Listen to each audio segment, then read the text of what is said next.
Welcome to This Explainer. Now, I'm willing to bet that right now, somewhere within arm's reach, your phone is sitting face down. And I'm also willing to bet that sometime in the next 10 minutes or so, you're going to feel a sudden, nagging urge to reach out and check it. When that urge hits you, I actually want you to just pause, because my goal today is to explain exactly why that craving is going to happen before this explainer even ends. Okay, let's dive into this, because once you see the hidden mechanics behind that urge, you will literally never look at that little glass screen the same way again. So, the absolute most important thing we need to establish right up front is that the constant pull you feel toward your screen, it is not a personal failing. It is a deeply ingrained biological reaction. You aren't weak, you are simply experiencing a highly tuned chemical response that's built on ancient human wiring. To understand exactly how this works, we're going to break it down into 5 parts. First, the pocket slot machine, then we'll go inside the loop, examine the symptoms and costs, compare willpower against engineering, and finally, look at the biological reset. Let's start with part 1, the pocket slot machine, and the mechanics of uncertainty. So, here's the thing. Your phone isn't actually designed to just inform you. It's specifically designed to be uncertain. Every single time you unlock it, your brain doesn't know what it's going to find. Will it be a like, an urgent message? Absolutely nothing. This is a psychological mechanism called variable reward. Think of it biologically, kind of like our ancestors foraging for berries in the wild. If a bush had berries every single time you checked it, well, it's just food, no big deal. But if you don't know whether a bush will be completely empty or full of a massive sugary jackpot, your brain gets completely obsessed with checking every single bush.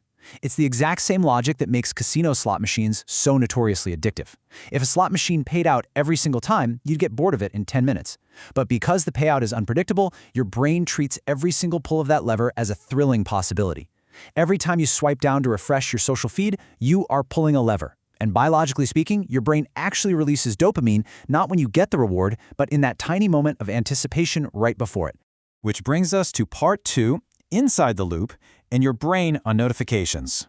When you see that little red app badge, dopamine floods a part of your brain called the nucleus accumbens. Now, this is the exact same reward circuit involved in our primal drives for food and survival. But here is the critical misunderstanding most people have. Dopamine's real job isn't pleasure. It's wanting. It creates a craving. So first, you crave the information, so you check the app. You pull the lever. You get a small reward, maybe a funny video or a quick text. But the hit you get is almost never as big as the chemical anticipation was. So instead of feeling satisfied, your brain immediately restarts the loop, desperately looking for the next hit. Crave, check, small reward, crave again. This loop runs hundreds of times a day. It happens so incredibly fast that you don't even register it as a conscious decision anymore. It just starts to feel like normal life.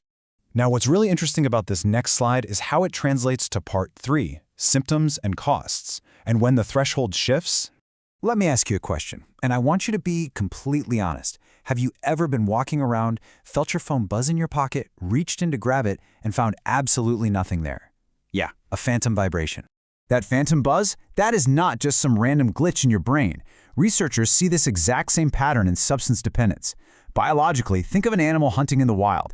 Its brain gets so primed to listen for the tiny rustle of prey that it actually starts jumping at the sound of the wind.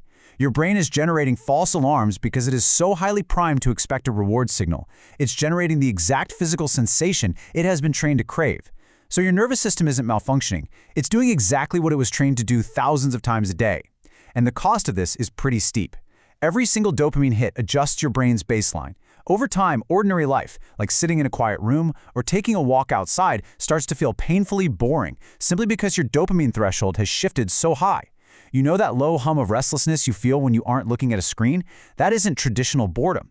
It is literal biological withdrawal wearing the disguise of boredom. In fact, just having your phone sitting face down on the table measurably reduces your working memory because a background process in your brain is still actively tracking it, waiting for the next reward. This naturally leads us to part 4, willpower versus engineering and the unfair fight.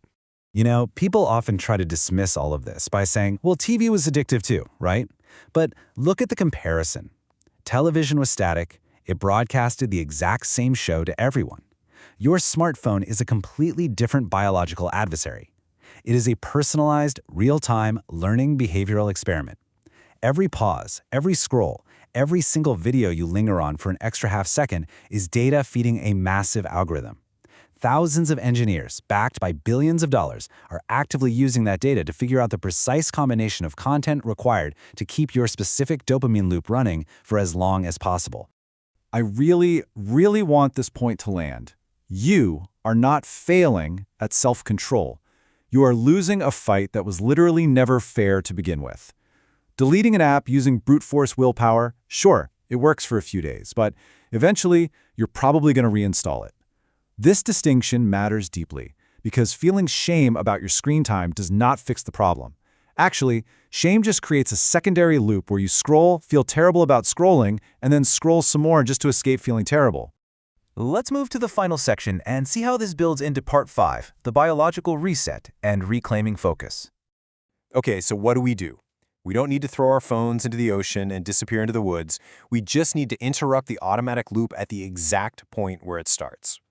Neuroscience supports 3 really clear practical strategies. First, add friction. The dopamine loop thrives on speed, right? So slow it down. Log out of your apps or move them completely off your home screen.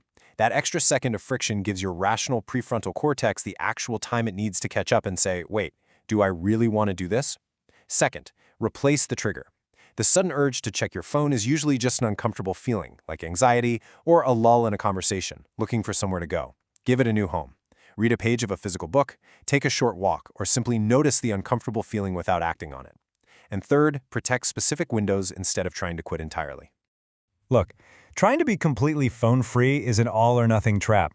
Instead, just defend the 2 windows of your day that give you the highest biological return on investment. Window 1, the first 30 minutes after waking up. Reaching for your phone first thing in the morning instantly restarts that craving loop before your feet even hit the floor. Don't do it. Window 2, the last 30 minutes awake.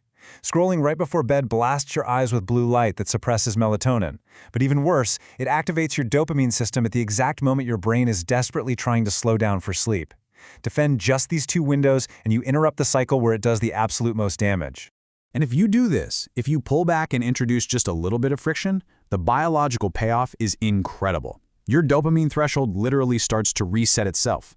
Ordinary, everyday things start to feel rewarding again on their own, without you needing a glowing screen to manufacture the feeling for you.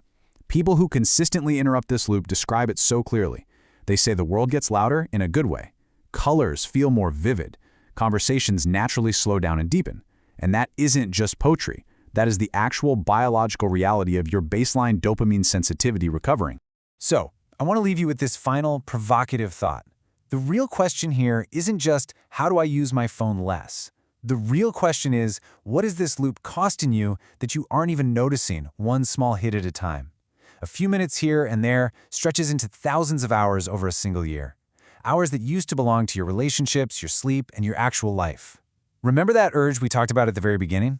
If you reach for your phone the second this explainer ends, don't feel bad. Don't judge yourself. Just notice it. Take one window today where you let the urge show up and you simply don't follow it. That single moment of noticing, that is the entire skill. That is exactly where you take your focus back.